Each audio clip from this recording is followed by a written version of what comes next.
ஜீவனில் நமக்கு நம்முடைய கர்த்தர் என்ன செய்வார்? பரலோகத்தில் இடம் கொடுப்பார். ஹல்லேலூயா, ஹல்லேலூயா. நம்மளோட ஓட்டத்திலே ஒரு ஜெயம் கிடைக்கும். எத்தனை பேர் விசுவாசிக்கிறீங்க?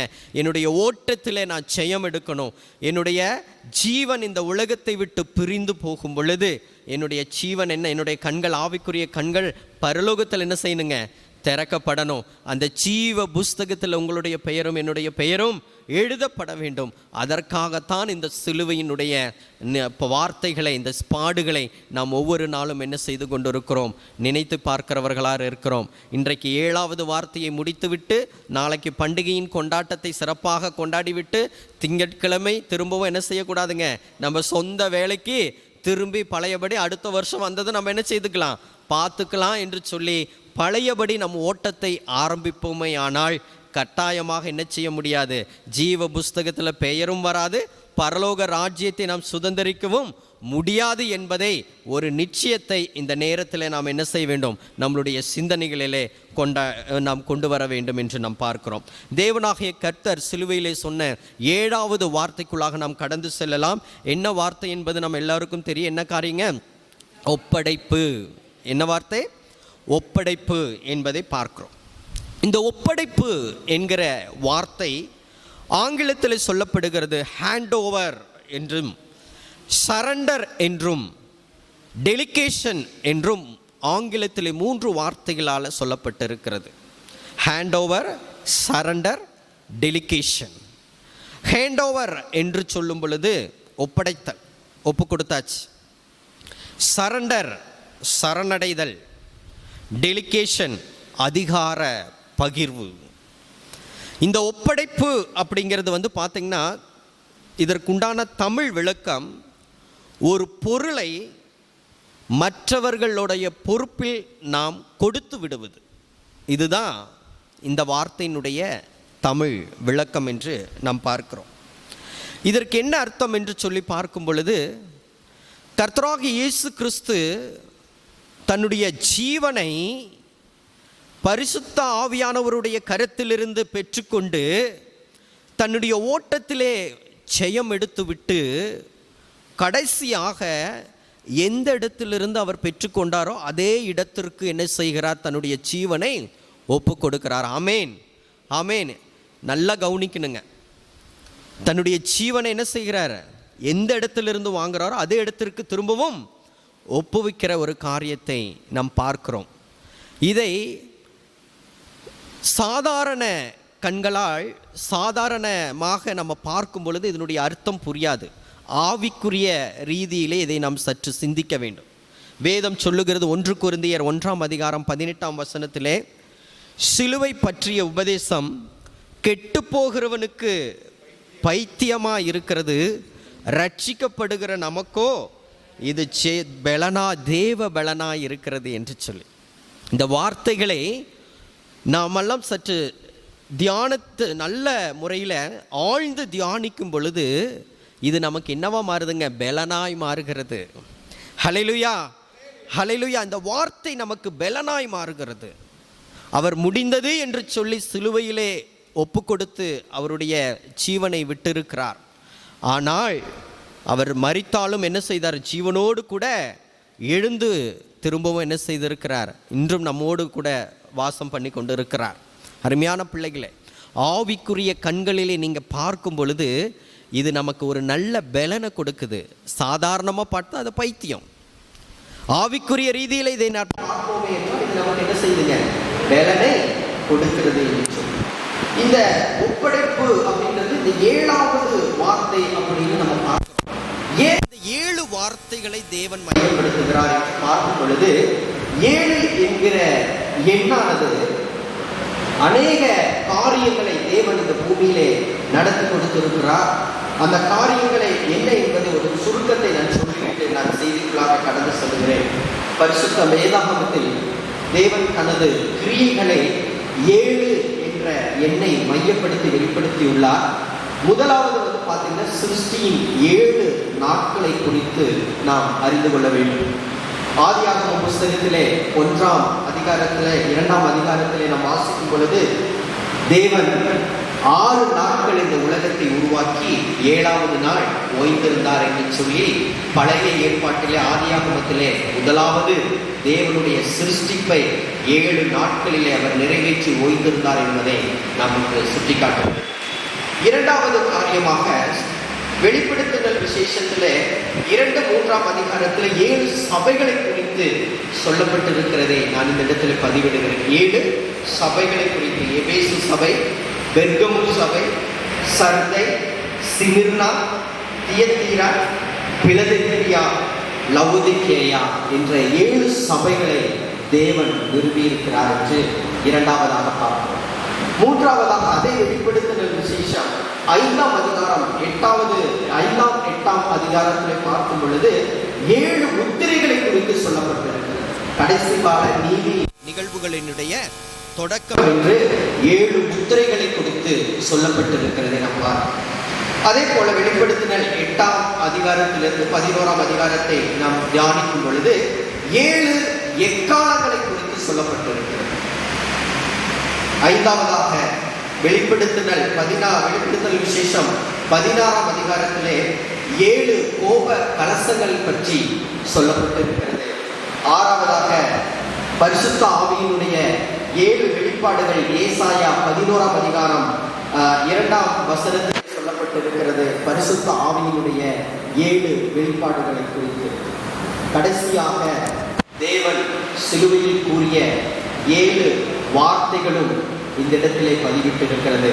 சுருக்கமாக சொல்ல வேண்டும் என்றால், தேவன் தமது கிரியைகளை 7 என்ற எண்ணை மையப்படுத்தி சொல்லியிருக்கிற 7 காரியங்கள் என்றவென்றால், சிருஷ்டியின் 7 நாட்கள், 7 சபைகள், 7 முத்திரைகள், 7 எக்காலங்கள், 7 கோப கலசங்கள், பரிசுத்த ஆவியின் 7 வெளிப்பாடுகள், தேவன் சிலுவையில் கூறிய 7 வார்த்தைகள். அல்லேலூயா, அல்லேலூயா. இந்த வார்த்தைகளுக்காக தேவனுக்கு நம்ம நன்றி செலுத்தலாமா? ஆமேன்.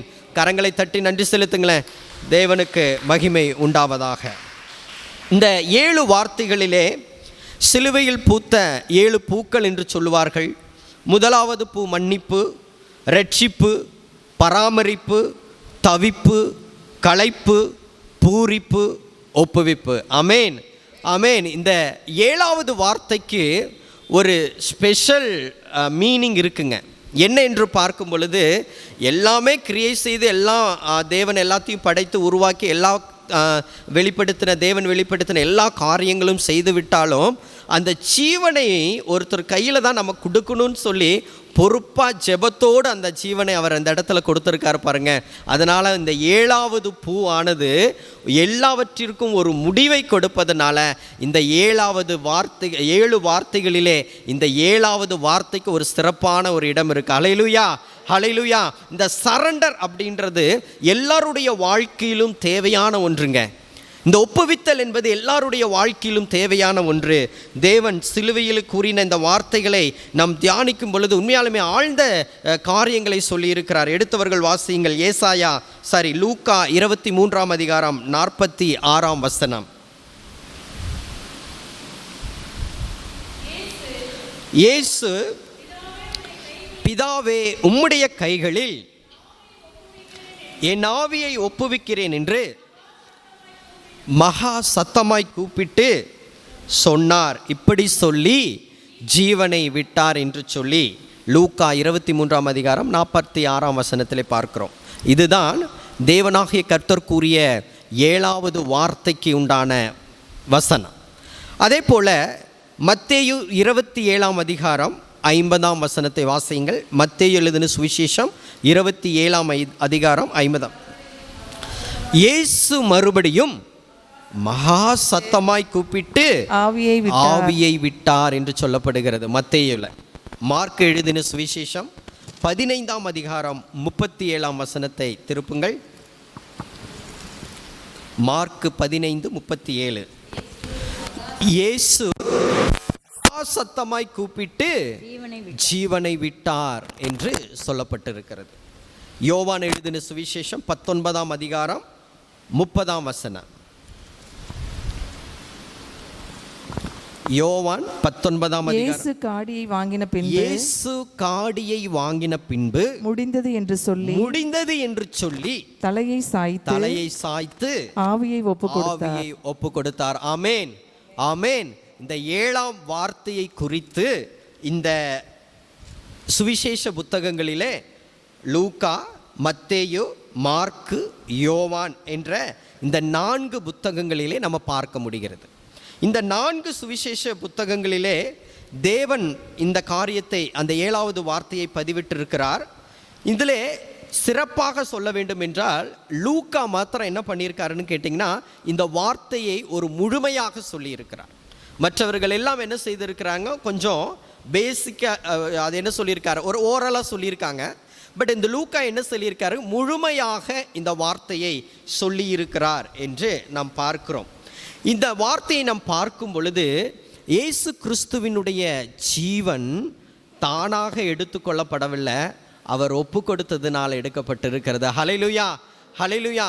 அந்த ஜீவன் ஒப்பு கொடுக்கப்பட்டதினால்தான் அவருடைய சரீரத்திலிருந்து என்ன செய்திருக்குங்க, எடுக்கப்பட்டிருக்கிறது என்பதை இந்த வார்த்தைகளிலே நாம் பார்க்கிறோம். சாதாரணமாக உலக பிரகாரமாக நம்ம யாராவது மரிக்கிற தருவாயில் இருக்கும் பொழுது நான் அடிக்கடி ஒரு இடங்களிலே நான் பதிவிட்டு சொல்லுவேன்.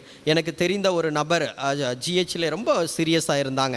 அவங்க உடனே என்னை காண்டாக்ட் பண்ணி, ஐயா ஜெபம் பண்ணுங்க, ரொம்ப சீரியஸாக இருக்காங்க, இவங்களுக்காக ஜெபம் பண்ணுங்கன்னு சொன்னாங்க. அவர்களுக்காக ஜெபம் பண்ணும்போது நான் அவங்கக்கிட்ட ஒரு வார்த்தை சொன்னேன், அம்மா நீங்கள் ரொம்ப ரிஸ்கெல்லாம் எடுக்க வேண்டாம், நீங்கள் போய் அவருக்காக என்ன செய்யுங்க, முழங்கால் படியிட்டு அந்த ஆவியை நீங்கள் ஒப்பு கொடுத்து நீங்கள் ஜெபம் பண்ணுங்க, கர்த்தர் என்ன செய்வார், ஒரு காரியத்தை என்ன செய்வார், செய்து முடிப்பார். அந்த ஓட்டத்தில் அவர் செய்ய எடுக்கும்படி அவருக்கு உதவி செய்வார் என்று நான் ஒரு ஆலோசனை கொடுத்தேன். அடுத்த ஒரு 10 நிமிஷத்தில் அவங்க எனக்கு கால் பண்ணாங்க, ஐயா அந்த ஆவியை நான் ஒரே ஒரு வார்த்தை சொன்னேன், அப்பா அவர் இவ்வளவு நாட்கள் அவர் எப்படி வாழ்ந்தார் என்பது எனக்கு தெரியாது, ஆனாலும் அந்த ஜீவனுக்காக இன்றைக்கு உம்முடைய சமூகத்தில் நான் என்ன செய்கிறேன், பரிந்து பேசுகிறேன், அவருடைய ஜீவனை உம்முடைய கைகளில் ஒப்பு கொடுக்கிறேன், உம்முடைய சித்தத்தை நிறைவேற்றுங்கன்னு சொல்லி ஒரு நிமிடம் அந்த சகோதரி முழங்கால் படியிட்டு ஜெபித்ததின் நிமித்தம் அவருடைய ஆவி எடுத்துக்கொள்ளப்பட்டது. ஹல்லேலூயா, ஹல்லேலூயா. ரொம்ப போராட்டமான இருந்த ஒரு சூழ்நிலை மாறி அவருடைய ஜீவன் என்ன செய்ததுங்க, எடுத்துக்கொள்ளப்பட்டது. இப்படி தான் இயேசு கிறிஸ்து என்ன பண்ணியிருக்காரு, தன்னுடைய ஜீவனை விடுவதற்கு முன்பு அவர் தேவனுடைய கருத்தில் அந்த ஜெபத்தோடு கூட ஒப்பு கொடுத்திருக்கிறார். அந்த ஜீவன் எடுக்கப்பட்டு இருக்கிறது என்று நாம் பார்க்கிறோம். இந்த வார்த்தையை குறித்து நாம் பார்க்கும் பொழுது இந்த வசனத்தில் நான் சொல்லப்பட்டு இருக்கிற காரியங்கள் திரும்பவும் படிங்க. லூக்கா பிதாவே உம்முடைய கைகளில் என் ஆவியை ஒப்பு கொடுக்கிறேன் என்று மகா சத்தமாய் சொல்லி இருக்கிறார் என்று சொல்லி நாம் பார்க்கிறோம் இல்லைங்களா. இந்த வசனத்தில் சொல்லப்பட்டிருக்கிற 4 காரியங்கள், முதலாவது பிதாவை குறித்து சொல்லப்பட்டிருக்கிறது. முதலாவது என்னங்க, பிதாவே என்று சொல்லி அவர் சொல்லப்பட்டிருக்கிற ஒரு வார்த்தையை நாம் பார்க்கிறோம். இரண்டாவதாக நாம் பார்க்கும் பொழுது பிதாவினுடைய கரத்தை பற்றி நாம் சொல்லப்பட்டிருக்கிறதை நாம் பார்க்கிறோம். மூன்றாவதாக ஆவியை குறித்து சொல்லப்பட்டிருக்கிறது. அடுத்ததாக கடைசியாக என்ன செய்கிறாருன்னு கேட்டிங்கன்னா, ஒப்புவித்தல் என்ற காரியத்தை அவர் செய்திருக்கிறார். பிதாவே உம்முடைய கரங்களில் என்னுடைய ஆவியை ஒப்பு கொடுக்கிறேன். இதுதான் இந்த வார்த்தையினுடைய முழு விளக்கம். இதில் யாரெல்லாம் பார்ட்டிசிபேட் பண்ணியிருக்காங்கன்னு பார்க்கும்போது பிதாவினுடைய கரம், பரிசுத்த ஆவி, ஒப்பு கொடுத்தல், இந்த 4 சம்பவங்கள் அந்த இடத்துல நடைபெற்றிருக்கிறது என்பதை நம்ம உறுதிப்படுத்துக நம்ம பார்க்குறோம் இல்லைங்களா. இப்போ ஃபஸ்ட்டு பிதா அப்படின்னு சொல்லி வேதத்தில் என்ன சொல்லி இருக்கிறது என்பதை நாம் தியானிக்க வேண்டும். ஏன் அந்த பிதா கிட்ட ஏன் இவர் இந்த தன்னுடைய ஆவியை அவர் ஒப்பு கொடுத்தார் என்பது நமக்கு தெரியணும். இந்த பிதா என்றால் அதற்கு மீனிங் என்னன்னு பார்த்தீங்கன்னா, உண்டாக்கினவர், முதன்மையானவர், உருவாக்கினவர் என்று சொல்லி 3 காரியங்களை சொல்ல. பிதா என்பவர் உண்டாக்குபவர், உருவாக்குபவர், எல்லாவற்றிற்கும் முதன்மையானவர் என்று சொல்லப்பட்டிருக்கிறது. தேவன் என்றும் பிதா என்றும் அதற்கு ஒரு வார்த்தை குறிப்பிட்டு சொல்றாங்க. மத்தேயு எழுதின சுவிசேஷம் 6ஆம் அதிகாரம் 9ஆம் வசனத்தை எடுத்தவர்கள் வாசியுங்கள்.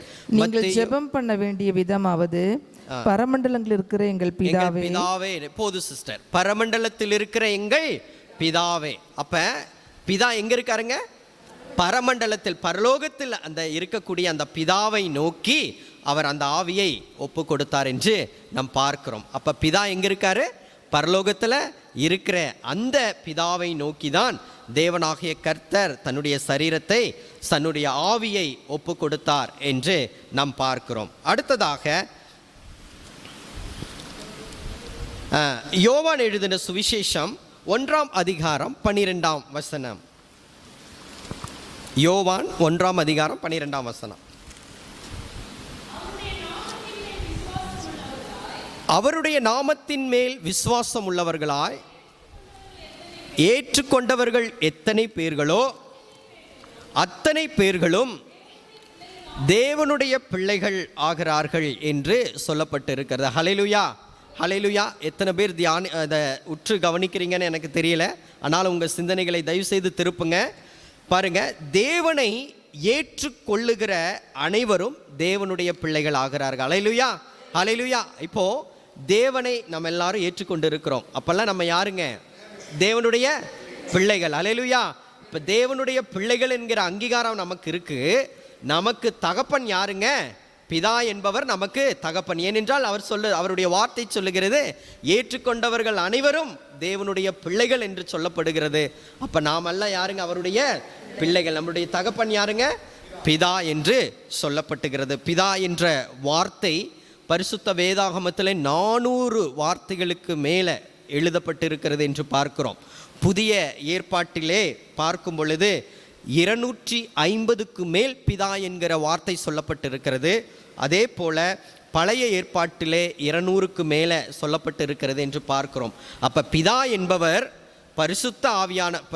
பிதா என்பவர் பரலோகத்தில் இருக்கிறார். அந்த பரலோகத்தில் இருக்கிற தெய்வம், அந்த இயேசு கிறிஸ்து அந்த பிதாவை நோக்கி தன்னுடைய ஆவியை அவர்கிட்ட என்ன செய்தார்? ஜெபத்தின் மூலமாக ஒப்பு கொடுத்தார் என்று பார்க்கிறோம். இதுதான் பிதாவை குறித்து சொல்லப்படுகிற காரியம். இரண்டாவதாக பிதாவின் கரம். இந்த பிதாவின் கரம் எப்படி இருக்கிறது என்று நாம் பார்க்கும் பொழுது, யாத்திராகமம் புஸ்தகம் 15ஆம் அதிகாரம் 6ஆம் வசனத்தை பார்க்கலாம். யாத்திராகமம் 15:6. கர்த்தாவே, உம்முடைய வலதுகரம் பலத்தினாலும் மகத்துவம் சிறந்திருக்கிறது. கர்த்தாவே, உமது வலதுகரம் பகைஞனை நொறுக்கி விட்டது என்று சொல்லப்பட்டிருக்கு. ஹல்லேலூயா, ஹல்லேலூயா. ஆமேன் சொல்லுங்களேன். ஆமேன், ஆமேன். அப்போ கர்த்தருடைய பிதாவினுடைய கரம் எப்படிப்பட்டதா இருக்கிறதாம்? பலம் மிகுந்ததா இருக்கிறதாம். ஹல்லேலூயா. அந்த பலம் உள்ள அந்த கரத்தில், எனர்ஜி, சக்தி நிறைந்த அந்த கரத்தில் என் தேவன் என்ன செய்திருக்கிறார் என்றால் அந்த ஆவியை ஒப்பு கொடுத்தார் என்று பார்க்கிறோம். முதலாவதாக பிதாவின் கரம் எப்படி இருக்கிறதாம்? அவருடைய வலது கரம் பலத்தினாலும் மகத்துவம் நிறைந்ததாகவும் இருக்கிறது. அவருடைய வலது கரம் பகைஞரை நொறுக்கக்கூடிய வல்லமையுள்ள அந்த கரத்தில் தான் தேவனாகிய கர்த்தர் என்ன செய்திருக்கிறார்? அந்த ஆவியை ஒப்பு கொடுத்திருக்கிறார் என்று நாம் பார்க்கிறோம். அந்த கரத்தை குறித்து 5 காரியங்கள் சொல்லப்பட்டு இருக்கிறது. வாசிக்க வேண்டாம். யோவான் எழுதின சுவிசேஷம் 10ஆம் அதிகாரம் 28ஆம் வசனத்திலே அது பாதுகாக்கிற கரம். தேவனாகிய கர்த்தருடைய கரம் என்ன கரங்க? பாதுகாக்கின்ற கரம். சங்கீதம் 145:16 அது ஆசீர்வதிக்கிற கரம். எபிரேயர் 10:31 நீதியை நிறைவேற்றுகிற கரம். சங்கீதம் 37:24 அது வழி நடத்துகிற கரம். மத்தேயு 8:3 அது அற்புதம் செய்கிற கரமாய் இருக்கிறது. ஆமேன், ஆமேன். இந்த கரத்தில் தான் தேவன் என்ன செய்திருக்கிறார்? தன்னுடைய ஆவியை ஒப்பு கொடுத்திருக்கிறார். பாதுகாக்கிற கரம், ஆசீர்வதிக்கும் கரம், நீதியை நிறைவேற்றுகிற கரம், வழி நடத்துகின்ற கரம், அற்புதம் செய்கிற கரம். இந்த கரத்தில் தேவனாகிய கர்த்தர் என்ன செய்திருக்கிறார்? தன்னுடைய ஆவியை ஒப்பு கொடுத்தார் என்று பார்க்கிறோம். அடுத்ததாக ஆவியை குறித்து நாம் தியானிக்கலாம். பரிசுத்த ஆவியை குறித்து ஆதியாகமம் 1ஆம் அதிகாரம் 2வது வார்த்தையிலே அதை எடுத்தவர்கள் 1வது பேஜிலேயே இருக்கும். ஆதியாகமம் 1ஆம் அதிகாரம் 2ஆம் வசனம். பூமியானது ஒழுங்கின்மையும் வெறுமையுமாய் இருந்தது, ஆழத்தின் மேல் இருள் இருந்தது, தேவ ஆவியானவர் ஜலத்தின் மேல் அசைவாடி கொண்டிருந்தார். அப்போ அந்த ஜலத்தின் மேல் தேவ ஆவியானவர் அசைவாடி கொண்டிருந்தார் என்று நாம் பார்க்கிறோம். அந்த ஆவி யார்? அந்த ஆவி அப்படின்னு பார்க்கும் பொழுது தேவனுடைய ஆவியானவர் முதலாவது ஜலத்தின் மேல் அசைவாடி கொண்டிருந்தார். சிருஷ்டியின் ஆரம்பத்திலேயே ஆவி இருந்தது என்று சொல்லப்படுகிறது. இந்த ஆவியை குறித்து பார்க்கும் பொழுது 4 ஆவிகளில் குறித்து சொல்லப்பட்டிருக்கிறது. முதலாவதாக பரிசுத்த ஆவி. அந்த பரிசுத்த ஆவிதான் அந்த இடத்திலே அசைவாடி கொண்டிருந்தது என்று நாம் பார்க்கிறோம். இரண்டாவதாக பார்க்கும் பொழுது யோவான் 16ஆம் அதிகாரம் 13ஆம் வசனத்திலே வழி நடத்தும் ஆவி என்று சொல்லப்படுகிறது. ஆவி, முதலாவது பரிசுத்த ஆவி ஜலத்தின் மேல் அசைவாடி கொண்டிருந்தது என்று சொல்லி வேதாகமத்தில் சொல்லப்பட்டிருக்கிறது. இரண்டாவதாக அந்த ஆவியானது நம்ம என்ன செய்யுமாமா, வழி நடத்தும் அப்படின்னு சொல்லப்பட்டிருக்கிறது. அப்போஸ்தலர் 1:8 சொல்லப்படுகிறது, அந்த ஆவி நமக்கு என்ன செய்யுங்க, ஆற்றலை தரக்கூடிய ஆவி என்று சொல்லப்பட்டிருக்கிறது. நான்காவதாக கலாத்தியர் 5ஆம் அதிகாரம் 22-23 பார்க்கும் பொழுது ஆவியின் கனிகளை குறித்து நமக்கு சொல்லப்பட்டிருக்கிறது. ஆவியுள்ளவர்கள் வாழ்க்கையிலே யாரெல்லாம் அந்த பரிசுத்த ஆவியின் அபிஷேகத்தை, அந்த வெளிப்பாடுகளை பெற்றுக்கொண்டு இருக்கிறோமோ, அந்த பரிசுத்த ஆவியின் வெளிப்பாடுகளை பெற்றுக்கொண்டிருக்கிற பிள்ளைகளுக்கு மாத்திரம்தான் அந்த ஆவியின் கனிகள் என்ன செய்யும், அவர்கள் மத்தியில் இருந்து வெளிப்படும் என்று பார்க்கிறோம். ஹல்லேலூயா, ஹல்லேலூயா. இந்த அன்பு, சந்தோஷம், சமாதானம், நீடிய சாந்தம், தயை, நன்மை, விசுவாசம், சாந்தம், அடக்கம், இதெல்லாம் யார்கிட்ட இருந்ததுங்க, கிறிஸ்துகிட்ட இருந்தது. அதனால தான் அவர் என்ன செய்தாருன்னு கேட்டிங்கன்னா, அவருடைய ஆவியை அவருடைய ஜீவனை இந்த பரிசுத்த ஆவியானவருடைய கரத்தில் ஒப்பு கொடுத்திருக்கிறார். அதே போல ஒருவேளை உங்களுக்கும் எனக்கும் பரிசுத்த ஆவியானவருடைய வெளிப்பாடு, பரிசுத்த ஆவியானவருடைய அபிஷேகம், பரிசுத்த ஆவியானவருடைய வழிநடத்துதல், பரிசுத்த ஆவியானவருடைய ஆற்றல் நமக்குள்ளே இருக்குமானால் இந்த ஆவியின் கனிகள் நம் மத்தியில் இருந்து என்ன செய்யுமா, வெளிப்படுமா. ஹல்லேலூயா, ஹல்லேலூயா.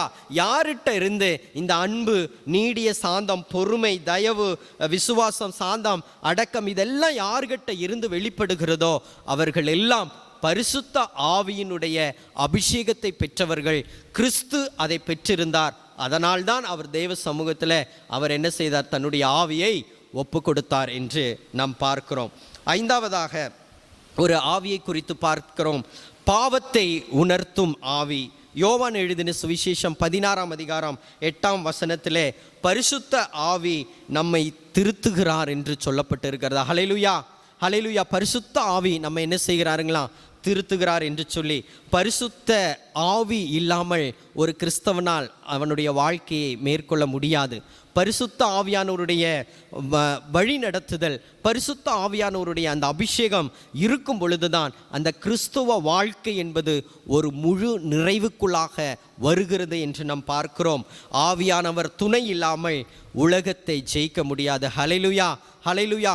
ஆவியானவருடைய வழிநடத்துதல் இல்லாமலும், ஆவியானவருடைய துணை இல்லாமலும், ஆவியானவருடைய எல்லா காரியங்களையும் நாம் பெற்றுக்கொள்ளாமல் இந்த உலகத்தில் நாம் என்ன செய்ய முடியாது, ஜெயமெடுக்க முடியாதுங்க. தேவனுடைய வார்த்தை சொல்லுகிறது, இந்த உலகத்தில் என்ன உண்டுங்க, உபத்திரவங்கள் உண்டு, ஆனாலும் நான் என்ன செய்தேன், இந்த உலகத்தை நான் ஜெயித்தேன். அதே போல தான் என்ன செய்யும், என் நாமம் தரிக்கப்பட்ட இந்த ஜனங்களை என்ன செய்யணும், நான் அவர் எப்படி அப்படி தேவனாகிய கர்த்தர் வாழ்ந்து வந்தாரோ அதே போல என் நாமம் தரிக்கப்பட்ட ஜனங்களும் தங்களுடைய பரிசுத்த ஆவியானவருடைய வழிநடத்தலோடு அவருடைய வாழ்க்கை முறைகளை அமைத்து கொள்ள வேண்டும் என்பதை தேவன் இந்த நேரத்திலே வெளிப்படுத்தி சொல்லுகிறார். முதலாவது பிதாவினுடைய கரம், மூன்றாவதாக பரிசுத்த ஆவியானவர், நான்காவதாக பார்க்கும் பொழுது ஒப்புவித்தல் என்று சொல்லப்படுகிறது. இந்த ஒப்புவித்தல் என்று சொல்லுகிற காரியங்கள் பார்க்கும் பொழுது ரோமர் 12ஆம் அதிகாரம் 1ஆம் வசனத்திலே சொல்லப்படுகிறது, உங்கள் உடல்களை ஜீவ பலியாக ஒப்புக்கொடுங்கள் என்று சொல்லி. தேவன் சிலுவையிலே எப்படி தன்னுடைய சரீரத்தை ஒப்பு கொடுத்தார் என்று நாம் பார்த்தோம். அதே போல நாமும் என்ன செய்ய வேண்டுமா, நம்முடைய சரீரத்தை ஜீவ பலியாக ஒப்பு கொடுக்க வேண்டும். நான் அநேக இடங்களிலே இந்த காரியத்தை பதிவிடுவது உண்டு. தேவனாகிய கர்த்தர் நம்மை இந்த உலகத்திற்கு அனுப்பினதற்கு ஒரு நோக்கம் உண்டு. நம்முடைய தாயின் கருவிலே நம்மை அடைத்ததற்கு ஒரு நோக்கம் உண்டு. ஏதோ ஒரு காரணத்துக்காக நாம் பிறந்து இந்த உலகத்தில் இருக்கிற எல்லா காரியங்களையும் சுதந்திரித்து கொண்டு சொத்துக்களை சேர்த்து படிப்புகளை சேர்த்து வைத்து நாம் உலக பிரகாரமாக வாழ்வதற்கு தேவன் நம்மை உருவாக்கவில்லை. அவருடைய சித்தத்தை செய்வதற்காக தான் நம்மை உருவாக்கி இருக்கிறார். எத்தனை பேர் விசுவாசிக்கிறீங்க? ஹல்லேலூயா, ஹல்லேலூயா. மனிதனை தேவன் என்ன செய்திருக்கிறார்? தேவனுடைய சாயல்ல தான் நம்ம என்ன செய்திருக்கிறார்? உருவாக்கி இருக்கிறார். சிறு வயதிலே சண்டே கிளாஸ்ல கற்றுக் கொடுப்பாங்க, 2 சிறு கண்கள் யாரை பார்க்கணுங்களா? தேவனை பார்ப்பதற்காக. 2 சிறு கைகள் அவருடைய வேலையை செய்வதற்காக. இந்த கால்கள் என்ன செய்யணும்? அவருடைய பாதையில நடத்துவதற்காக. இதையெல்லாம் நிறைவேற்றுவதற்கு எல்லாம் நமக்கு தெரியும், படிச்சிருக்கோம், பாடியிருக்கோம், ஆர்ப்பாட்டம் பண்ணியிருக்கோம். எல்லாமே பண்ணினாலும் நமக்குள்ள அந்த பரிசுத்த ஆவியானவருடைய வழிநடத்துதல் இல்லாததுனால இன்னும் இந்த சிலுவை பற்றின தியானத்தை சொல்லிக்கொண்டு தான் இருக்கிறோமே என்றால் அதற்கு அடையாளமாக முன்மாதிரியான வாழ்க்கையை நாம் என்ன செய்யவில்லை, இன்னும் நாம் வாழவில்லை. நாம் செபிக்கும் பொழுது ஒப்புக்கொடுங்க ஒப்புக்கொடுங்க என்று சொல்லி ஜெபத்திலே தேவன் பேசும்போது சொல்லுவோம், ஒப்பு கொடுக்கிற என்னத்தை ஒப்பு கொடுக்கணுங்க? நம்ம பார்வையை ஒப்பு கொடுக்கணும், நம்மளுடைய கரங்களை ஒப்பு கொடுக்கணும், நம்ம கால்களை ஒப்பு கொடுக்கணும். இது சாதாரண வார்த்தை இல்லைங்க. 2000 ஆண்டுகளுக்கு முன்பதாக இந்த உலகத்திலே நடந்த உண்மை சம்பவம், ஒரு வரலாறை நாம் தியானிக்கிறோம். இது ஒரு வரலாறு. இது நடந்த சம்பவம் பொய்யான காரியம் இல்லை, உண்மையான காரியம். இந்த காரியங்களை சிந்திக்கிறதுக்கு தேவன் எதற்காக இந்த நாட்களை ஏற்படுத்தி கொடுத்திருக்கிறார் என்றால், நீங்களும் நானும் இயேசு கிறிஸ்துவை போல ஜீவனுள்ள ஒரு வாழ்க்கையை வாழ வேண்டும் என்பதற்காக. உலகத்திற்கு ஒரு முடிவு உண்டு என்று சொல்லி வார்த்தை சொல்லுகிறது போல நம்மளுடைய வாழ்க்கை போராட்டங்களுக்கும் ஒரு முடிவு இருக்கிறது. நிச்சயமாகவே ஒரு முடிவு உண்டு. அந்த நாட்கள் முடித்து போகும் பொழுது நம்மளுடைய சரீரத்தில் இருக்கக்கூடிய நம்முடைய கண்கள் இந்த பூமியில மூடப்படும் பொழுது அடுத்து எங்க திறக்கணுமா? பரலோகத்துல திறக்கணுமா? ஹல்லேலூயா, ஹல்லேலூயா. இதற்காகத்தான் இந்த சிலுவையின் பாடுகளை நாம் ஒவ்வொரு வருடமும் ஒவ்வொரு நாளும் இதை நாம் தியானிக்க வேண்டும். ஏதோ காரியத்திற்காக 7 நாட்கள் 40 நாட்கள் 7 தியானம் முடிச்சுட்டு திரும்பவும் பழைய வாழ்க்கைக்குள்ளாக கடந்து செல்வதற்காக நாம் என்ன செய்யக்கூடாதுங்க? இந்த வார்த்தைகளை தியானிக்க கூடாது. நம்மளுடைய நாசியிலே சுவாசம் இருக்கிற கடைசி நிமிடம் வரைக்கும் தேவனுடைய சிலுவை பாடுகளை நீங்களும் நானும் நினைத்து பார்ப்போமே என்றால் நிச்சயமாக நமக்கு நித்திய ஜீவன்ல நமக்கு நம்முடைய கர்த்தர் என்ன செய்வார்? பரலோகத்தில் இடம் கொடுப்பார். ஹல்லேலூயா, ஹல்லேலூயா. நம்மளோட ஓட்டத்திலே ஒரு ஜெயம் கிடைக்கும். எத்தனை பேர் விசுவாசிக்கிறீங்க? என்னுடைய ஓட்டத்திலே நான் ஜெயம் எடுக்கணும். என்னுடைய ஜீவன் இந்த உலகத்தை விட்டு பிரிந்து போகும் பொழுது என்னுடைய ஜீவன் என்ன? என்னுடைய கண்கள், ஆவிக்குரிய கண்கள் பரலோகத்தில் என்ன செய்யணுங்க? திறக்கப்படணும். அந்த ஜீவ புஸ்தகத்தில் உங்களுடைய பெயரும் என்னுடைய பெயரும் எழுதப்பட வேண்டும். அதற்காகத்தான் இந்த சிலுவையினுடைய வார்த்தைகளை, இந்த பாடுகளை நாம் ஒவ்வொரு நாளும் என்ன செய்து கொண்டிருக்கிறோம்? நினைத்து பார்க்கிறவர்களாக இருக்கிறோம். இன்றைக்கு 7வது வார்த்தையை முடித்துவிட்டு நாளைக்கு பண்டிகையின் கொண்டாட்டத்தை சிறப்பாக கொண்டாடிவிட்டு திங்கட்கிழமை திரும்பவும் என்ன செய்யக்கூடாதுங்க? நம்ம சொந்த வேலைக்கு திரும்பி பழையபடி அடுத்த வருஷம் வந்தது நம்ம என்ன செய்துக்கலாம், பார்த்துக்கலாம் என்று சொல்லி பழையபடி நம் ஓட்டத்தை ஆரம்பிப்போமே ஆனால் கட்டாயமாக என்ன செய்ய முடியாது? ஜீவ புஸ்தகத்துல பெயரும் வராது, பரலோக ராஜ்யத்தை நாம் சுதந்திரிக்கவும் முடியாது என்பதை ஒரு நிச்சயத்தை இந்த நேரத்தில் நாம் என்ன செய்ய வேண்டும்? நம்மளுடைய சிந்தனைகளிலே நாம் கொண்டு வர வேண்டும் என்று நாம் பார்க்கிறோம். தேவனாகிய கர்த்தர் சிலுவையிலே சொன்ன 7வது வார்த்தைக்குள்ளாக நாம் கடந்து செல்லலாம். என்ன வார்த்தை என்பது நம்ம எல்லாருக்கும் தெரியும். என்ன காரியங்க? ஒப்படைப்பு. என்ன வார்த்தை? ஒப்படைப்பு என்பதை பார்க்கிறோம். இந்த ஒப்படைப்பு என்கிற வார்த்தை ஆங்கிலத்தில் சொல்லோடு அந்த வார்த்தையை வாங்கி கொண்டு வந்து சபை முடிந்து ஆலய நேரம் முடிந்து வீட்டுக்கு வந்தது முழங்கால் படி போட்டு, அப்பா உங்களுடைய சமூகத்துல நான் ஜெபித்துட்டு நான் கடந்து போனேன். இன்றைக்கு சொன்ன வார்த்தை, இந்த வார்த்தை என்னுடைய இருதயத்தை அசைத்தது. அந்த வார்த்தைக்காக நான் நன்றி செலுத்துகிறேன் என்று சொல்லி இந்த வார்த்தை எனக்குள்ளாகவும் என் குடும்பத்துக்குள்ளாகவும் இந்த வாரம் முழுவதும் அடுத்த வாரம் சபைக்கு போற வரைக்கும் அந்த வார்த்தை என்ன செய்யணும்? எனக்கு கிரியை செய்ய வேண்டும் என்று சொல்லி ஒவ்வொரு நாளும் நம்மை ஒப்பு கொடுத்து அர்ப்பணித்து இந்த காரியத்தை ஒவ்வொரு வாரமும் தேவ ஆலயத்துக்கு கடந்து செல்வோமே ஆனால் தேவனுடைய வழி நடத்துதல் வித்தியாசமாக இருக்கும்.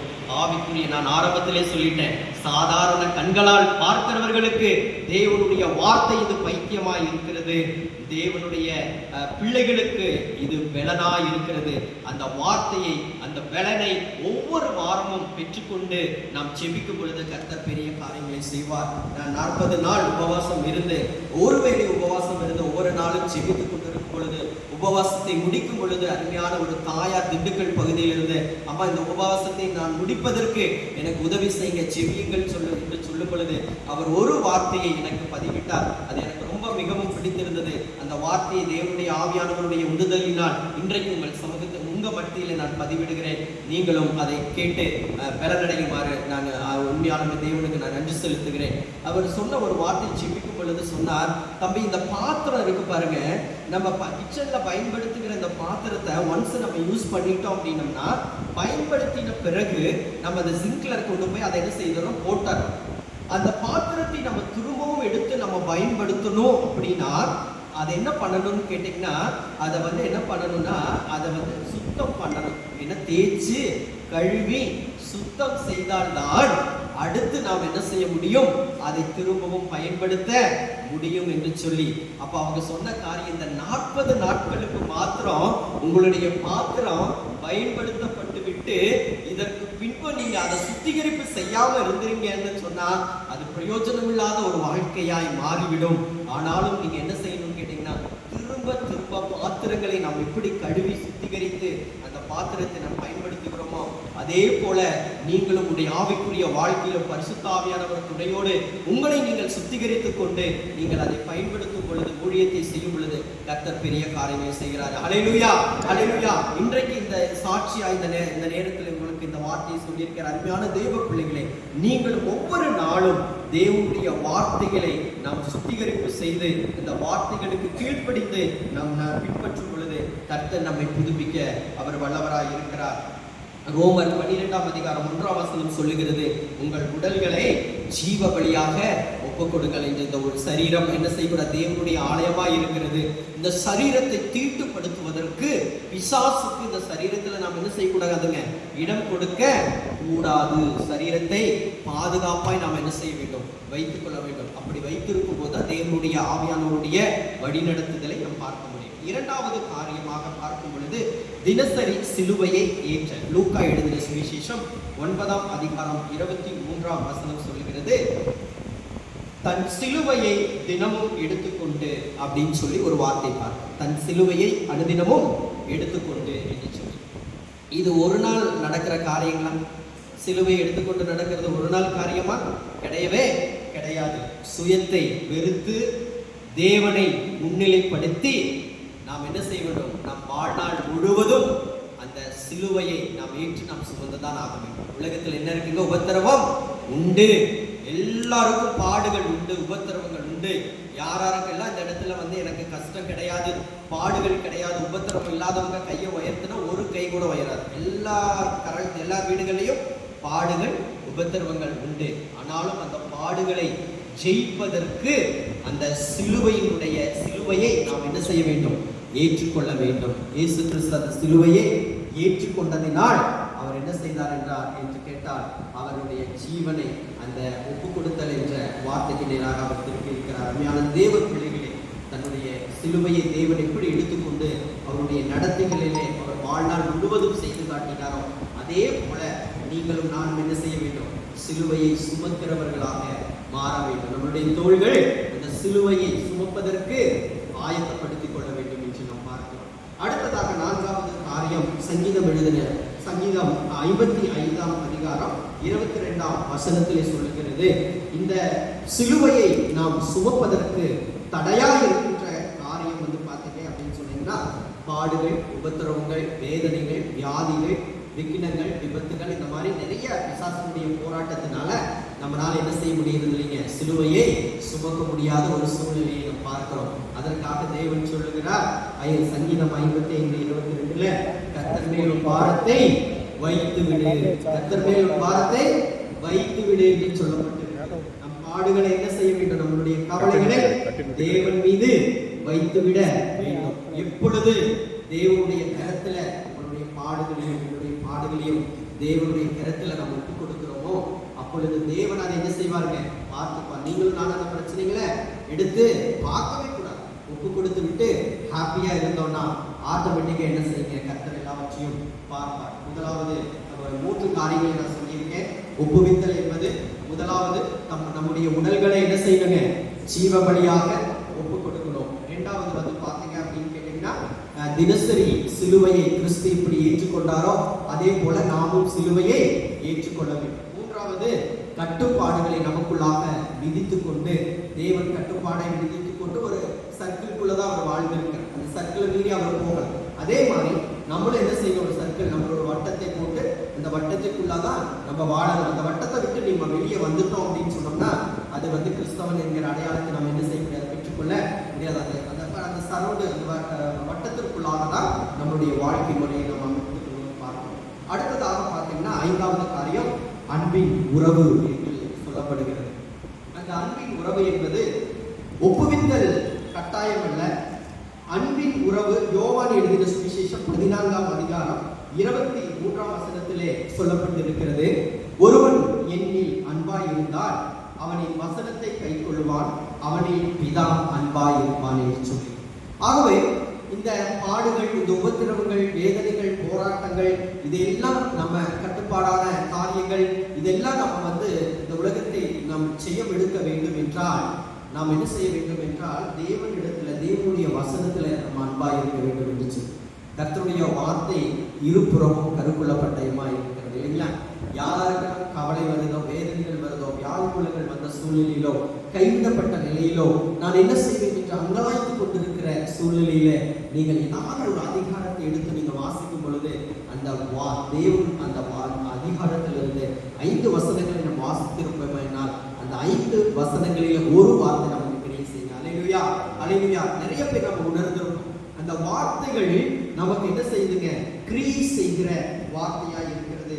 அந்த வார்த்தைகள் விசுவாசிக்கிறவர்கள், அந்த வார்த்தையை ஏற்றுக்கொள்கிறவர்கள் மத்தியில தேவன் என்ன செய்கிறாரா, அன்பாய் இருக்கிறார். அப்ப தேவனுடைய அன்பை நாம் அன்புக்கு பாத்திரவான்களாய், தேவனுடைய அன்புக்கு பிரியமுள்ளவர்களாய் நீங்களும் நானும் மாற வேண்டும் என்றால் நாம் செய்ய வேண்டிய காரியம் தேவனுடைய வார்த்தைக்கு நாம் என்ன செய்ய வேண்டும், செவி கொடுக்க வேண்டும். தேவனுடைய வார்த்தைக்கு, தேவனுடைய வார்த்தையில் அன்பாய் இருந்து நிலைத்திருக்க வேண்டும் என்று சொல்கிறது. அன்பு வெளிப்படுத்துகிற 2 காரியம் கீழ்ப்படிதலை கொடுக்கிறது. யாரோ ஒருத்தருக்கு அன்புள்ள இருதயம் உள்ள ஒரு மனிதர் இருக்கிறார்கள் என்றால் அந்த மனிதரிடத்திலே கீழ்ப்படிதல் என்கிற காரியம் இருக்கிறது என்று பார்க்கிறோம். அடுத்ததாக 6வது காரியம் வாழ்க்கையின் அடையாளங்கள் என்று சொல்லப்பட்டிருக்கிறது. ஒப்புவித்தலில் குறிக்கக்கூடிய 6வது காரியம் வாழ்க்கையின் அடையாளம். ஒப்புவித்த மனிதன் எப்படி இருப்பான் என்று பார்க்கும் பொழுது, யாரெல்லாம் தெய்வ சமூகத்தில் ஒப்புவித்தல் அனுபவத்தை பெற்றுக் கொள்கிறார்களோ அவர்கள் இடத்துல, அவர்கள் உள்ளத்துல என்ன இருக்குமா, சமாதானம் இருக்குமா. ஹல்லேலூயா, ஹல்லேலூயா. ஒப்புவித்தல் அனுபவம் இருக்கிற இருதயத்தில் என்ன இருக்குங்க, சமாதானம் இருக்கும் என்று சொல்லப்படுகிறது. எத்தனையோ இடங்களுக்கு நாம் கடந்து செல்கிறோம், வேலை நிமித்தமாக, பணி நிமித்தமாக, சொந்த வேலை காரணமாக எல்லா இடங்களுக்கும் போறோம். ஆனா அந்த ஒரு நம்ம அந்த இடத்துல வந்து பார்த்தீங்கன்னா அந்த காரியம் நமக்கு நிறைவேறும் என்ற தெய்வ திட்டம் இருக்குமானால் அந்த இடத்துல என்ன இருக்குங்க, ஒரு சமாதானம் இருக்கும். தேவனுடைய திட்டம் இல்லைன்னா அந்த இடத்துல என்ன இருக்கு, ஒரு குழப்பம் இருக்கும். அந்த குழப்பம் எதற்கு அடையாளம், தேவனுடைய திட்டம் இது இல்லை, நீ வெளியே வந்துருன்னு சொல்வதற்காக.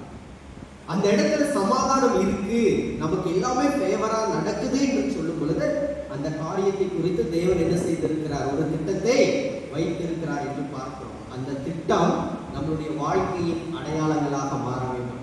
நம்மளுடைய வாழ்க்கையிலே என்னென்ன காரியங்களை நாம் செய்தாலும், எப்படிப்பட்ட காரியங்களை செய்தாலும் நாம் என்ன செய்ய வேண்டும், தேவ சித்தத்தை கேட்டுட்டு தான் அந்த காரியத்தை என்ன செய்யணுங்க, வாங்கணும். வீடு வாங்குறோமா, கார் வாங்குறோமா, நிலம் வாங்குறோமா, பிள்ளைகளுடைய படிப்பு காரியங்கள் ஆகட்டும், வீட்டின் தேவைகள் ஆகட்டும், எந்த காரியங்கள் இருந்தாலும் தேவனுடைய சித்தம் அதில் இருக்கிறதா என்பதே தேவனுடைய சித்தத்தை அறிந்து கொண்டுதான் நாம் என்ன செய்ய வேண்டும், அந்த காரியத்தை நாம் பெற்றுக்கொள்ள வேண்டும். அப்படி தேவ சித்தம் இல்லாமல், அந்த தேவனுக்கு சித்தம் இல்லாத அந்த காரியத்தை நாம் பெற்றுக்கொள்வோமே ஆனால் அந்த காரியம் நமக்கு என்ன செய்யாதுங்க, வாய்க்காது, அது நிலைத்தும் இருக்காது என்று நாம் பார்க்கிறோம். வாழ்க்கையின் அடையாளமாக அந்த ஒப்புவித்தல் நிகழ்வு இருக்க வேண்டும் என்று பார்க்கிறோம்.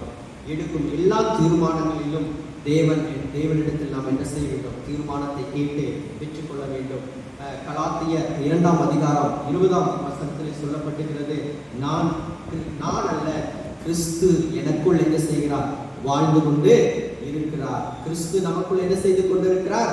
வாழ்ந்து கொண்டிருக்கிறார். கிறிஸ்துவே நமக்குள்ளாக கிறிஸ்து வாழ்கிறார் என்கிற அடையாளத்தோடு வாழ வேண்டும் என்பதை இந்த காரியம் நமக்கு கற்றுக் கொடுத்திருக்கிறது. இந்த ஒப்புவித்தலுக்கு தடையா இருக்கிற காரியங்கள் குறித்து நாம் பார்க்கும் பொழுது, முதலாவது பார்த்தீங்க என்று சொன்னீங்கன்னா, பயம் ஒப்புவித்தலுக்கு ஒரு தடையா இருக்கும். பயம் இருக்கிற இடத்துல அந்த ஒப்புவித்தல் என்பது சரியா இருக்காது. பயம் இருக்குமா? அதுக்கப்புறம் பார்த்தீங்க அப்படின்னா, நம்பிக்கை இல்லாத ஒரு காரியம், பயமும் நம்பிக்கை இல்லாத ஒரு காரியம் இருக்கும் பொழுது அந்த ஒப்புவித்தல் என்ற காரியம் அந்த இடத்துல நடக்காது. அடுத்தது பார்த்தீங்கன்னா, அந்த ஒப்புவித்தல் வாழ்க்கை என்பது வெற்றிகரமான வாழ்க்கை, விடுதலையுள்ள வாழ்க்கை, தேவன் வழிநடத்துகிற வாழ்க்கை, தேவனுக்கு பிரியமான வாழ்க்கை என்று பார்க்கிறோம். அருமையான தேவ பிள்ளைகளே, இந்த ஒப்புவித்தல் என்பது நமக்கு இன்றைக்கு கற்றுக் கொடுத்திருக்கிற காரியம். முதலாவது, நம்மளுடைய சரீரத்தை தேவ சமூகத்தில் நாம் என்ன செய்ய வேண்டும்? ஒப்பு கொடுக்க வேண்டும் என்பதை நமக்கு காட்டுகிறது.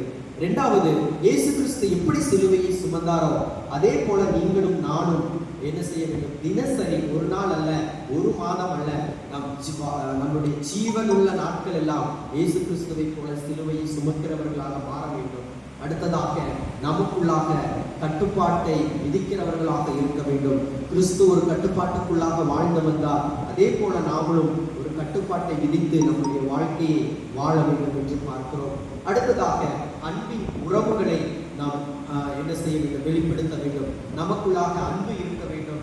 அன்பான உறவுகளை நாம் நேசிக்க வேண்டும். கிறிஸ்து அந்த காரியத்தை அவர் செய்தார், அதே போல நாமும் செய்ய வேண்டும்.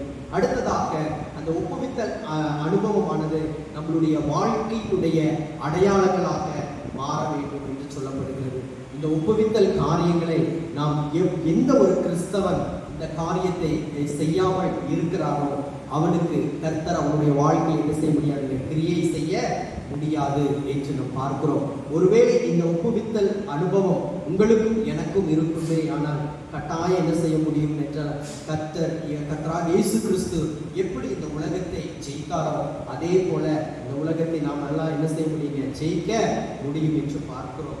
இந்த கிறிஸ்துவினுடைய ஒப்பு கொடுத்தல் கற்றுக் கொடுக்கிற மற்ற காரியங்கள் பார்க்கும் பொழுது, தீர்க்க தரிசனங்களை நிறைவேற்றிய ஒரு ஒப்பு கொடுத்தல் என்று பார்க்கிறோம்.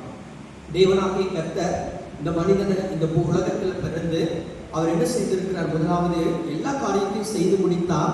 அந்த எல்லாம் செய்து முடித்துட்டேங்கிற ஒரு பெருமிதத்தோடு ஒப்பு கொடுத்தார். இருந்தாலும் அவர் தேவன் சொன்ன அந்த தீர்க்க தரிசனம் நிறைவேற்றி என்ன செய்திருக்கிறார்? ஒப்பு கொடுத்திருக்கிறார் என்று பார்க்கிறோம். தீர்க்க தரிசனங்களை நிறைவேற்றுகிற ஒரு ஒப்புவித்தல் இந்த சிலுவையின் காரியத்தை நமக்கு கற்றுக் கொடுக்கிறது.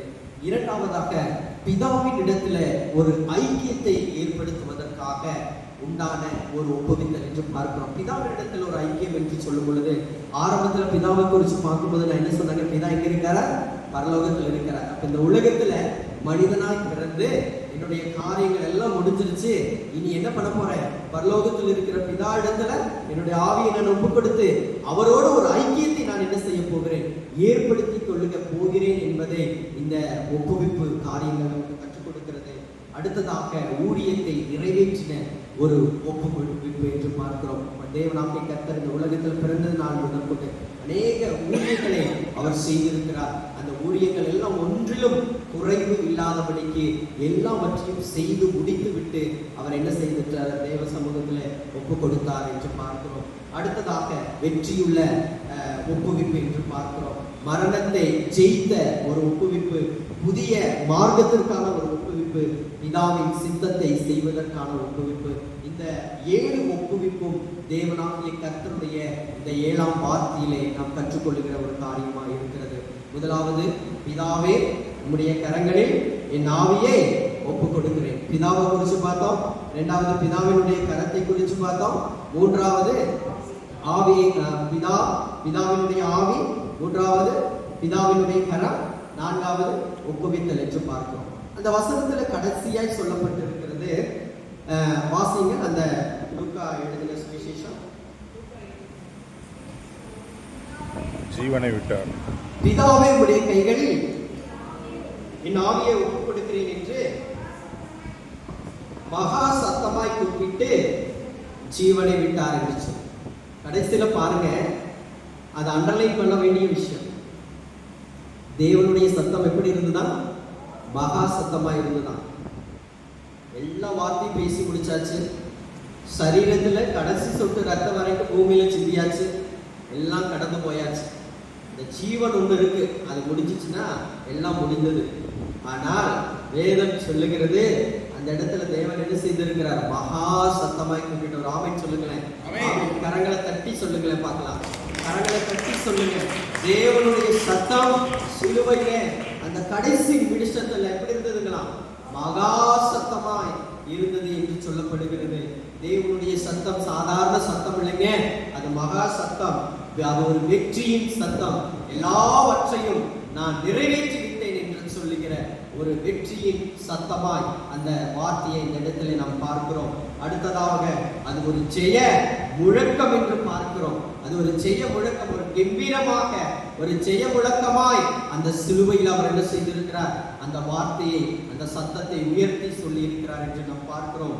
அடுத்ததாக கர்த்தருடைய சத்தம் வல்லமையுள்ள சத்தம், மகத்துவமான சத்தம், காதேஸ் வனாந்தரத்தை அதிர பண்ணுகிற சத்தம், பெண்மான்களை ஈனும்படி செய்கிற சத்தம் என்று இந்த தேவனுடைய சத்தத்தை குறித்து பரிசுத்த வேதாகமத்தில் சொல்லப்பட்டிருக்கிறது.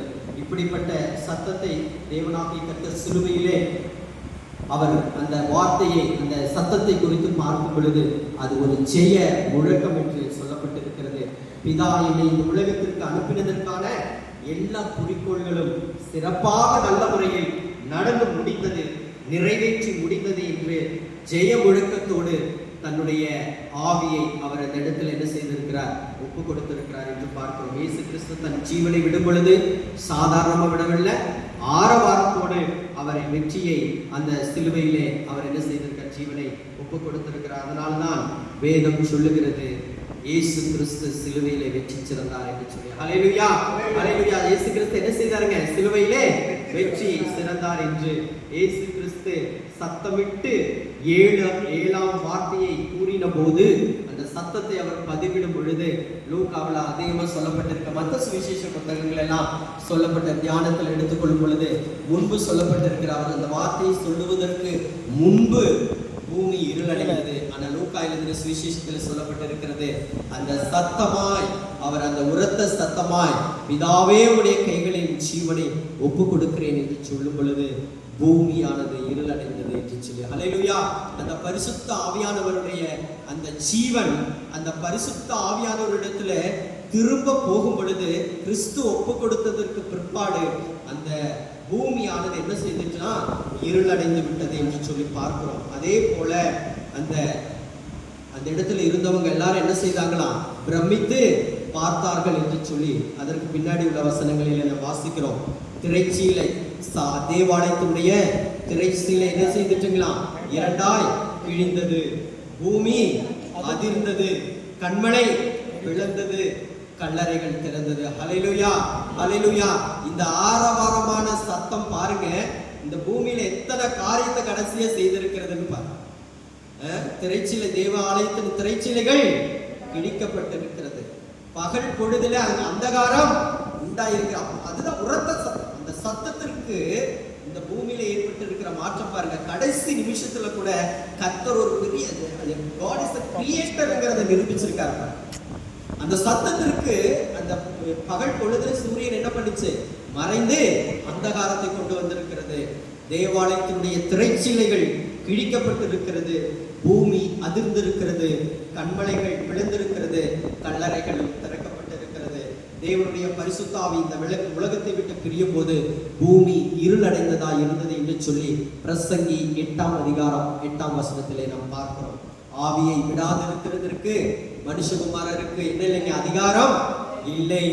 எல்லாரும் ஒரு நாளைக்கு என்னதான் செய்ய வேண்டும்? ஆவியை தன் ஜீவனை விட்டுதான் ஆக வேண்டும். தேவனாகிய கர்த்தர் மனிதனாய் பிறந்தார், மனிதனாய் வாழ்ந்தார், ஊழியங்களை செய்தார், எல்லாவற்றையும் நிறைவேற்றினார். அவர் மனிதனாய் பிறந்ததினால அவருக்கு என்ன செய்துச்சு? அவருக்கு ஒரு ஓய்வு தேவைப்பட்டுச்சு. அவருடைய சரீரத்திலிருந்து ஜீவன் எடுக்கப்பட வேண்டிய ஒரு கட்டாயம் இருந்தது. அது தேவனுடைய சித்தமாய் இருந்தாலும் அவர் ஜீவன் அவரை விட்டு பிரிந்து போனது. அது ஆனாலும் தேவனாகிய கர்த்தர் உலகத்தை ஜெயித்தார்.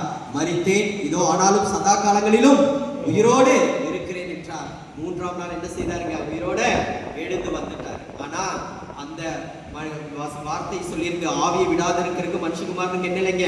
அதிகாரம் இல்லை. மரண நாளில் அவனுக்கு என்ன இல்லை? அதிகாரம் இல்ல. அப்ப மரணம் ஒரு மனிதனை எப்படி வேணாலும் என்ன செய்யுங்க? சந்திக்கும் இல்லைங்களா? பாருங்க, உலகத்தை உருவாக்கினவர், அண்ட சராசரங்களை உருவாக்கினவர், ரட்சித்தவர், மன்னித்தவர், பராமரித்தவர். இந்த உலகத்தில் நேற்று ஒருத்தர் வார்த்தைகளை பகிர்ந்து கொள்ளும் போது பதிவிட்டார், இந்த பூமியில 70% தண்ணீரால் நிரப்பப்பட்ட இருந்த தண்ணீர், இந்த உலகத்தை உருவாக்கினவர், தண்ணீரை உருவாக்கினவர். 70% தண்ணீரால் இருந்திருக்கிறது. ஆனாலும் கிறிஸ்து அந்த சிலுவையில என்ன செய்தார்? தாகமா இருக்கிறேன்னு சொல்லி அவருக்கு என்ன செய்யலைங்க? 70% தண்ணி இருந்தாலும் அவருக்கு என்ன கிடைக்கல? தண்ணீர் கிடைக்கல. உலகத்தை பராமரித்தவருக்கு பராமரிப்பு இல்லைங்க. அங்கலாய்ப்பு, தவிப்பு, ரட்சிப்பு இல்லாத ஒரு சூழ்நிலை, கைவிடப்பட்ட ஒரு சூழ்நிலை. உலகத்தையும் அண்ட சராசரங்களையும் படைத்த கிறிஸ்துவனுடைய மரணத்திற்கே இவ்வளவு பாடுகள் என்றால், அருமையான தேவ பிள்ளைகளே, உங்களுடைய என்னுடைய மரணத்தை குறித்து இந்த நேரத்தில் நாம் சிந்தித்து பார்க்க வேண்டும். நம்மளுடைய மரணம் எப்படிப்பட்டதா இருக்கிறது? அதற்கு தான் சொல்றாரு, இந்த ஒப்புவித்தல் அனுபவத்திற்கு நேராக உங்களுடைய சரீரத்தையும் ஆவியையும் ஆத்மாவையும் என்ன செய்திரு? திருப்பி அந்த இடத்திற்கு நீ வந்துட்டோம் அப்படின்னு சொன்னா நாம் என்ன செய்ய முடியும் கேட்டா, கிறிஸ்து உலகத்தை ஜெயித்தது போல நாம் உலகத்தை ஜெயிக்க முடியாது. ஏன்னா கிறிஸ்துக்கு மாத்திரம் தான் அந்த அதிகாரம் கொடுக்கப்பட்டு இருக்கிறது. ஆனால் நாம என்ன செய்ய முடியும் கேட்டீங்கன்னா, பரலோகத்துல நம்மளுடைய கண்கள் திறக்கப்படுவதற்கு ஏதுவாயிருக்கும். ஹல்லேலூயா, ஹல்லேலூயா. பூமியிலுடைய நம்முடைய கண்கள் மூடப்பட்ட நிலை வந்தது பிறகு பரலோகத்தில் நம்மளுடைய கண்கள் திறக்கப்படும். எத்தனை பேர் இதை விசுவாசிக்கிறீங்க? என்னுடைய ஜீவன் இந்த பூமியை விட்டு பிரியும் ஆவைன்னு சொல்லுங்களேன். ஒரு கம்பீரமா சொல்லுங்க. ஜீவனை விடும் பொழுது இயேசு கிறிஸ்து கம்பீரமா சொன்னாருன்னு நம்ம பார்த்து அந்த வார்த்தையை தியானிச்சுட்டு இருக்கோம். ஆனா நமக்குள்ள பாருங்க ஒரு சோர்வடைந்த நிலை இல்லையா? இந்த தேவனுடைய வார்த்தை சொல்லி எல்லாத்துக்கும் ஒரு முடிவு உண்டு. இந்த போராட்டத்துக்கும், இந்த சிலுவை போராட்டத்துக்கும், இந்த 7 வார்த்தைக்கு ஒரு முடிவு வந்துருச்சு. ஆனால் இது முடிவு அல்ல, ஒரு ஆரம்பம். இந்த 7 வார்த்தைகளையும் நாம் தியானித்திருக்கிறோம், கேட்டு இருக்கிறோம், எல்லாம் பண்ணியிருக்கிறோம். அதை என்ன பண்ணணுங்க? அதை அபியாசிக்கணும். காதுகளிலே கேட்டு இருதயத்தின் பலகையில எழுதி வைத்துக் கொண்டு அதன்படி நடக்கிறவர்களாக நாம் என்ன செய்ய வேண்டும்? ஒப்புவிக்க வேண்டும் என்று சொல்லுகின்ற மரணத்தை கிறிஸ்து ஜெயித்ததை போல வேறு ஒருவராலும் என்ன செய்ய முடியாதுங்க?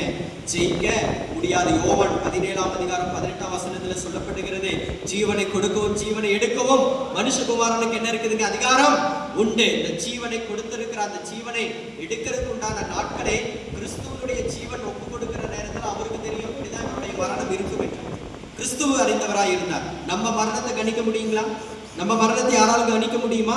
கணிக்க முடியாது. எந்த சூழ்நிலையிலும், எந்த இடத்திலும், எப்ப வேணாலும் இந்த மரணம் நமக்கு நேரிடும். அந்த மரணத்தை குறித்து நாம் என்ன செய்ய வேண்டும்? ஜாக்கிரதை உள்ளவர்களாய் மாற வேண்டும். ஜாக்கிரதை உள்ளவர்களாய் மாற வேண்டும் என்று சொல்லப்படுகிறது. அதை மறுபடியும் எடுத்துக்கொள்வதற்கு அதிகாரம் உண்டு. இதில் சொல்லப்படுகிற அந்த கடைசி அந்த உரத்த சத்தத்தை பார்க்கும் பொழுது தேவனுடைய சிலுவையில் அவருடைய மன எழுச்சியை பார்க்க முடிகிறது இல்லைங்களா? மன எழுச்சியோடு அந்த இடத்தை பதிவிட்டிருக்கிறார். மன உறுதியை பார்க்க முடிகிறது, ஒரு மன நிறைவை பார்க்க முடிகிறது. எல்லாவற்றையும் செய்து முடித்துட்டு மன நிறைவோடு தான் என்ன செய்திருக்கிறார்? அந்த காரியத்தை செய்திருக்கிறார் என்று இந்த ஒப்பு கொடுத்தல் அனுபவம் நமக்கு அநேக காரியங்களை கற்றுக் கொடுத்தாலும் இறுதியாக தேவன் கற்றுக் கொடுக்கிற ஒரு சில காரியங்கள் நம்மளுடைய பாவங்களுக்காக அவர் சிலுவையில் நம்ம ஒப்புக் கொடுத்தார். ஹல்லேலூயா, ஹல்லேலூயா. அப்ப கலாத்தியர் 1ஆம் அதிகாரம் 4ஆம் வசனத்தில் சொல்லப்பட்டிருக்கிறது, நம்மளுடைய பாவங்களுக்காக அவர் சிலுவையிலே நம்ம என்ன செய்திருக்கிறார்?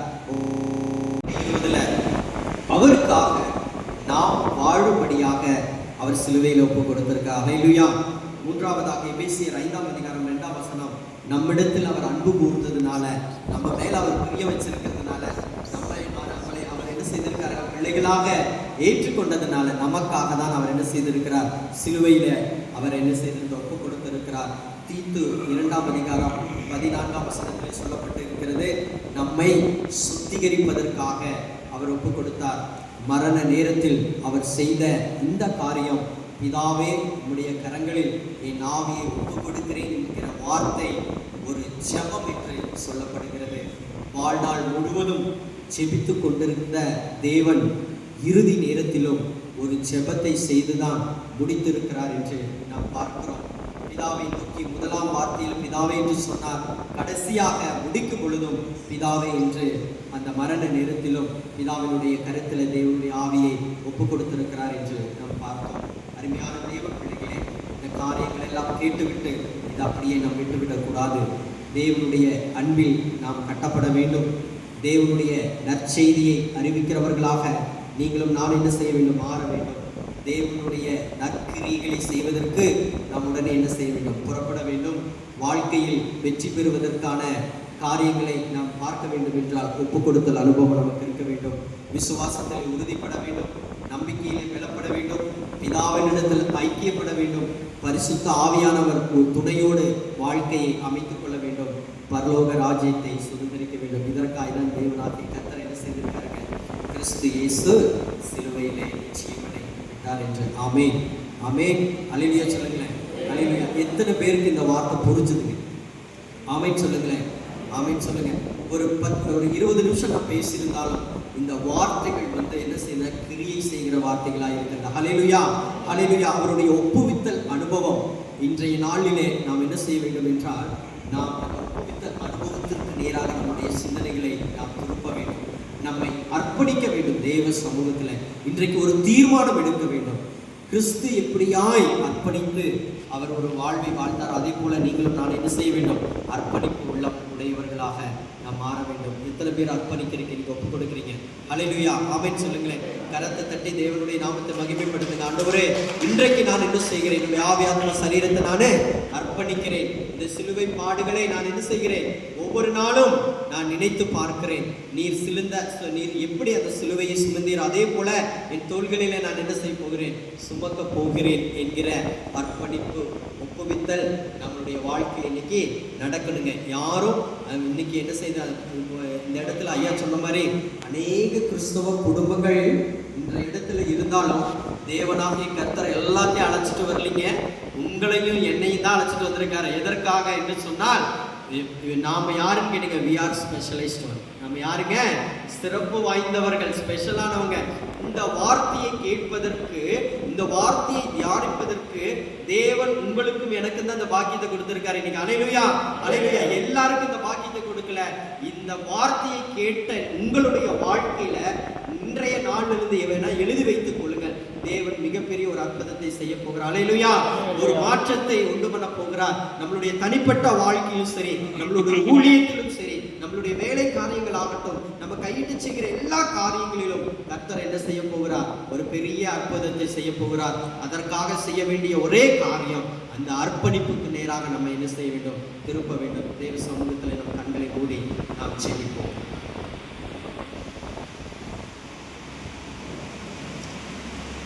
எஜமானனே, என் இயேசு ராஜனே, எஜமானனே,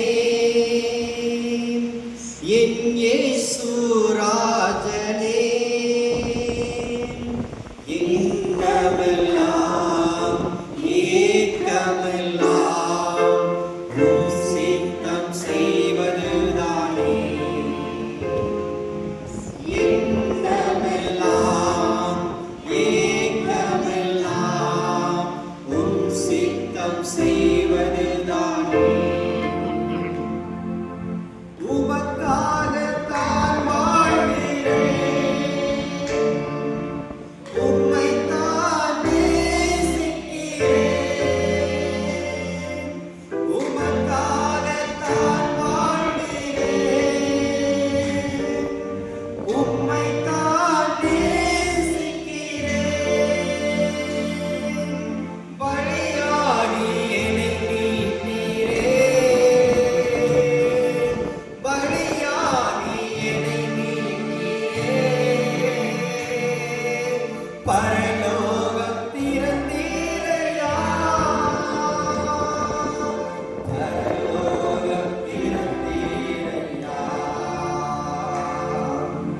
எஜமானனே,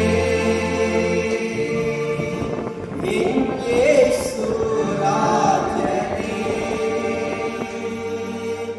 எண்ணமெல்லாம் ஏக்கமெல்லாம் உன் சித்தம் செய்வதுதானே. என் எண்ணமெல்லாம் ஏக்கமெல்லாம் உன் சித்தம் செய்வதுதானே. உயிர் வாழும் நாட்களெல்லாம் ஓடி ஓடி உழைத்திடுவேன். அர்ப்பணிப்போடு நம்ம இந்த பாடலை பாடுவோம். ஒரு அர்ப்பணிப்பு நமக்குள்ளாக வரட்டும். நாட்களெல்லாம் ஓடி ஓடி உழைத்திடுவேன். அழைத்தீரே உன் சேவைக்கே, என்னை அழைத்தீரே உன் சேவைக்கே, அதை நான் மறப்பேனோ, அதை நான் மறப்பேனோ. எஜமானனே, அப்பாவும் சந்நிதியில் நான் அகமகிழ்ந்து களி கூறுவேன். என் அப்பாவும் சந்நிதியில் நான் அகமகிழ்ந்து களி கூறுவேன். எப்போது உம்மை காண்பேன், எப்போது உம்மை காண்பேன். ஏங்குதையா என் இதயம், ஏங்குதையா என் இதயம். எஜமானனே, என் இயேசு ராஜனே, எண்ணமெல்லாம் ஏக்கமெல்லாம் உம் சித்தம் செய்வதுதானே.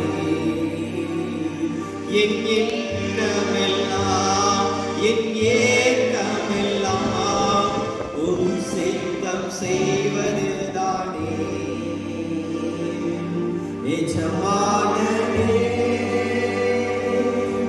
எஜமானனே, என் இயேசு ராஜனே. கரங்களை தட்டி தேவனுடைய நாமத்தை மகிமைப்படுத்தி ஒப்பு கொடுத்ததற்கு நேராக நம்மை திருப்போம். என் தேவனாகிய கர்த்தர் அருமையான தேவ பிள்ளைகள், நம் இந்த தேவனுடைய ஊழியத்தை செய்வதற்காக, தேவனுடைய காரியத்தை, தேவனுடைய சித்தத்தை நிறைவேற்றுவதற்காக தேவனாகிய கர்த்தர் பிதாவை இந்த உலகத்தில் இயேசு கிறிஸ்துவை அனுப்பினது போல ஆவியானவர் நம்மையும் இந்த உலகத்தில் அனுப்பியிருக்கிறார். ஆவியானவரிடத்தில் இந்த நேரத்தில் நம் இருதயத்தை திறந்த அப்பா, இன்றைக்கு நான் ஒப்புக் கொடுக்கிறேன், என் ஆவியானவ சரீரத்தை ஒப்புக் கொடுக்கிறேன், எல்லாவற்றையும் நீங்கள் பொறுப்பெடுத்துக் கொள்ளுங்க.